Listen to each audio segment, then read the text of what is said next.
Hi, welcome to 7 Facts, the channel where you get to watch a video about every single country on Earth. In today's video we're going to talk about St Helena, Ascension and Tristan da Cunha. But do remember that there's a playlist containing all the British territories, so be sure to check that out too. Also, please remember to subscribe if you wish to see the 2 new videos I upload every Wednesday and Saturday. St Helena, Ascension and Tristan da Cunha is a British overseas territory located in the South Pacific. Though far from each other, they form a single territorial grouping under the sovereignty of the British Crown. The territory stretches across a huge distance of the South Atlantic Ocean. The distance between the northern tip of Ascension Island and the southern tip of Gough Island is 3,642 kilometers, an equivalent distance between London and the Dead Sea. The total area of the islands is just 394 square kilometers, inhabited by 5,600 people. But, put together with their exclusive economic zones, which are sea zones where the islands have exclusive rights of exploitation, their combined territory rises to 1.64 million square kilometers, which is about the size of Iran, or more than 3 times the size of Spain. St Helena was discovered uninhabited by the Portuguese in the 16th century, although they didn't establish a permanent settlement there. It was the English that were the first to colonize the island through the East India Company. The first governor arrived in 1659, and it is from this date that St Helena actually claims to be Britain's second oldest remaining colony, after Bermuda. The island quickly became a vital stopping point for ships crossing the Atlantic on their way either to America or Asia. The East India Company had the sole right to fortify, colonize and govern the island for a long time. It was only in 1821 that St Helena became a British Crown colony. St Helena is probably best known as the island to which the French Emperor Napoleon Bonaparte was exiled in 1815 after his defeat at the Battle of Waterloo. After his abdication, he considered escaping to the United States, but ended up asking for asylum from the captain of a British ship. Britain kept Napoleon on St Helena partly because it's a very remote place, lying some 1900 kilometers from the west coast of Africa. He was moved into the Longwood House, a house fallen into despair in a damp, windswept and unhealthy location. He often complained about his living conditions, and today it is speculated that his later illness arose from arsenic poisoning caused by the copper arsenide found in the wallpaper of the house.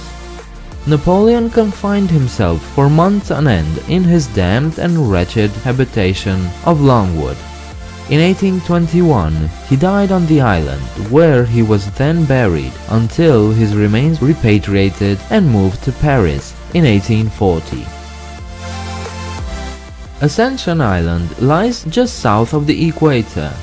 It's located at a distance of 1,600 kilometers from the coast of Africa and 2,250 kilometers from Brazil. Ascension is also really far from the territory's mainland, St Helena, 1,300 kilometers to the southeast. The island played a role as an important safe haven and coaling station to mariners and for commercial airliners during the days of international air travel by flying boats, a type of seaplane. Aside from being used as a staging point for the military, today Ascension is pretty important for the space industry. There's a rocket tracking station operated by the European Space Agency. One of the 4 ground antennas that assist in the operation of the Global Positioning System, or GPS, is also located here.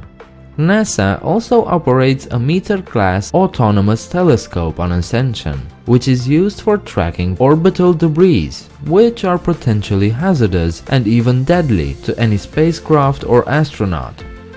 So, despite having a small population of 800 in the middle of the Atlantic, Ascension is playing a very important part in the modern world.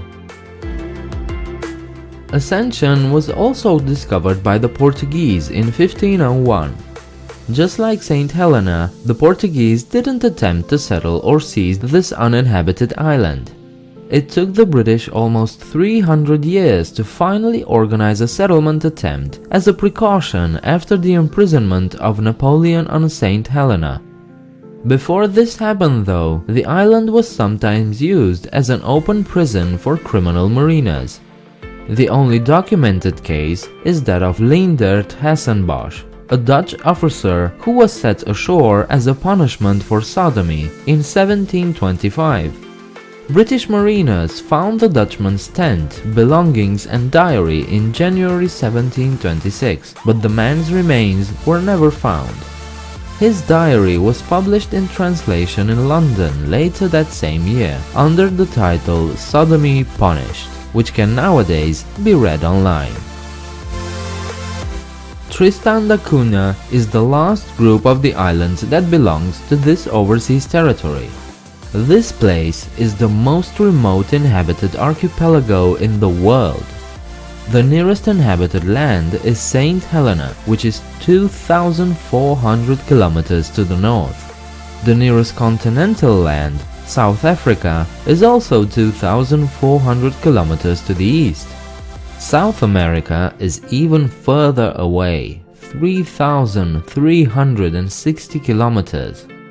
There are 4 islands here: Tristan da Cunha, Nightingale, Inaccessible, and Gao, but only Tristan is inhabited by 262 people. Lacking an airport, the islands can only be reached by sea. Fishing boats from South Africa service the islands 8 or 9 times a year, but the trip takes about 6 days. So, if you wish to isolate yourself from the rest of the world, there's no place like Tristan da Cunha, literally. Oh, and there's also no phone coverage on the island. So, yeah, it's pretty isolated. As scattered as this territory is, it still has a capital city, Jamestown. Located on St Helena, the city was established by the original colonists sent by the East India Company. Only 630 people live here, but it's quite a charming place. Many of the buildings built by the same East India Company survived to this day and give the town a distinctive Georgian flavor. Napoleon served his few months of exile in Jamestown, but the town played a more important role in another matter: stopping slave traders. From this town, the British were trying to interdict the slave traffic between Africa and the Americas. Captured slave ships were often brought to Jamestown to be sold, and their cargoes were offloaded in Rupert's Valley. By the time that the naval station was closed in the 1870s, an estimated 25,000 slaves had been rescued, although about 5,000 died shortly after arrival and were buried in Rupert's Valley, where most remain to this day. So there you have it. These were 7 facts about St Helena, Ascension, and Tristan da Cunha. If you enjoyed the video, please leave a like and subscribe. Share your thoughts downstairs in the comment section, and afterwards check me out on Facebook and Twitter. A good way to offer more support to this channel is through Patreon. The link is in the description. I hope to see you next time. Bye.